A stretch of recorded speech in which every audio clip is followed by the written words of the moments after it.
Friends, we are ready with our next episode on balance sheet and analysis of the balance sheet and understanding of the balance sheet. The next item we take up is liabilities in the balance sheet, and we will try to go through how liabilities appear in an individual's life as well as in some large corporates. We have taken Indian examples of corporates for this purpose. And as usual, we will open up a simple Excel file and I will make my notes. So, what are liabilities? Basic definition of liability is something that we owe. You have to pay somebody something, so that is something that you owe, and that becomes a liability. If you think of yourself as a simple individual, what are the liabilities that an individual might have? You might have a home loan. Typically, many of us will have a car loan. Some of us will have some credit card dues payable, not the limit, only the amount that is incurred and not yet paid as of any moment in time. Maybe 1 month of rent you have not yet paid. Maybe 1 month of electricity charges you have not yet paid. These could be some of the typical liabilities that we as an individual might owe to others. So we should appreciate that liability is a point in time number. So maybe as of today, there is some liability, but tomorrow if you pay it off, the liability is gone. So it is at a single moment in time. How does a company look at liabilities? What are the liabilities that companies might have? You will typically find that the company also, any company typically has a lot of bank loans, maybe some other institutional loans. There might be payables, for example, trade payables. If they buy product or material from vendors, they have to pay the vendors. Expense payable, salary payable, power payable, rent payable, all those kinds of payables that accumulate. Of course, whatever is due as of any day, that's the only number we are talking about. If they employ subcontractors, charges payable to subcontractors are liabilities in their life. So what I thought is we will take some companies in India, maybe different kinds of companies, large ones, small ones, different sectors, and we'll try and see what kind of liabilities they are showing in their balance sheet. So I picked up 4 companies: Reliance, Avenue Supermart, GMR, and Mahindra Finance. All of us would have heard about these companies. Reliance is probably the largest company, private sector in India. Avenue Supermarts runs DMart. GMR runs airports and power plants and builds roads in India. And Mahindra Finance is an NBFC, that is a non-banking financial corporation. So it's a lending institution. So I just mapped their total liabilities and broke down the liabilities into 3 broad headings. The figures are in thousands of crores. Same denomination in all the 4 cases so that we can compare the size apart from the constitution. So Reliance total liabilities are 1166 crores, made up of shareholders' funds, non-current liabilities, and current liabilities. Non-current liabilities means long-term. Long-term typically means over 1 year. Most of the time, that's the definition. You will see later in Mahindra Finance, the definition may not be valid because it's an NBFC, but otherwise, generally, it's more than 1 year. Current means short-term. Short-term means within 1 year. So I would expect to pay these liabilities within 1 year.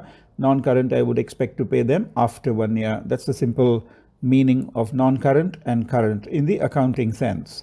What are shareholders' funds? Shareholders' funds are made up of largely 2 components. One, what the shareholder gave us. So if you are Reliance, shareholders invested in you when you issued equity to them. So direct investment by shareholders invested into the company. And second is all the accumulated profits till today. So if you're making a balance sheet today, till today, what are the accumulated profits? They also belong to the company's shareholders. Company earned the profits, but it belongs to the shareholders. If the company were to shut down today, they would have to pay them the profits also.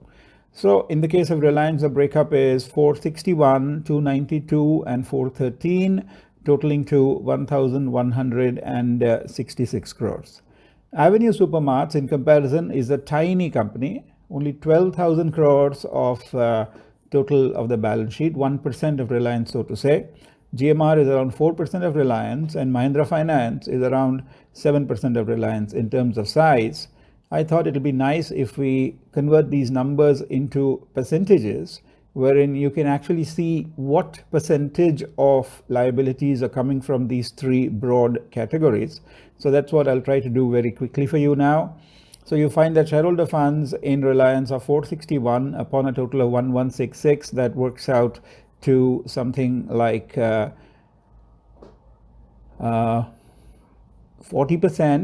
shareholders funds 25% long-term liabilities and 35% current liabilities.